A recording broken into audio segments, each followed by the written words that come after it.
Jim, let's talk about nationalization of banks. Right. That's another bear argument. Can you refute that? Is that on the table? I think that this fellow Roubini likes to come out with it. It was interesting. He gave I watched the Bloomberg interview. He didn't say that all banks will be nationalized, although that was certainly his intent in previous. He said some.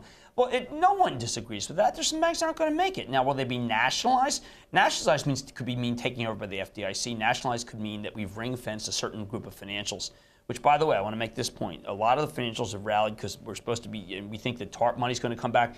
I don't think it's the government's interest to let these guys pay off the TARP money. So you got a big, fine line there. Maybe the bank rally stalls is what I'm saying. As of today, I'm saying maybe stalling. But I think that when you look at Roubini, what he's making a mistake on is Geithner. See, Geithner, I think, is going behind the scenes Treasury Secretary and saying, listen, we're done with that. We're done with that. It started with Bernanke saying on 60 Minutes we're done with that. It is now extended to Geithner saying we're done with that.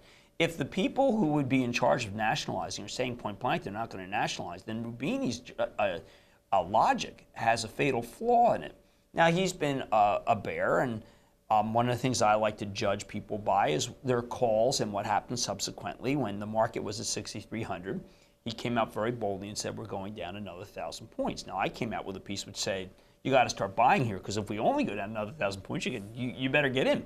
But he was 1,000 points down, probably on the way to the real shooting match of 1,000, 2,000 for all I know.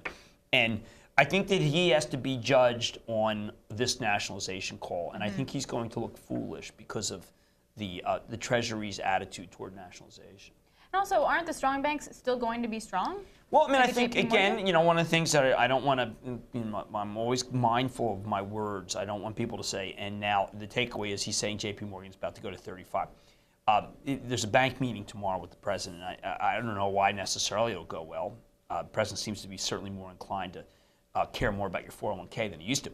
But I would say that the big inequity here is what happens if Goldman Sachs pays off the TARP money? Well, that means that they're able to cherry pick everybody. It would also force other banks that shouldn't give back the TARP money to give it, and they may be in trouble.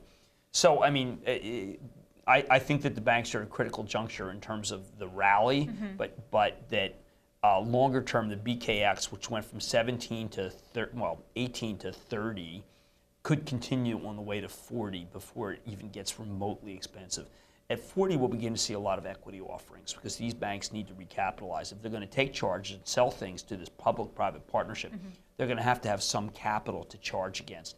And so that's why I think the rally could stall because of the meeting with the president and maybe no TARP return, and because they need to do some equity offerings as it goes higher. All right. Thanks so much, Jim.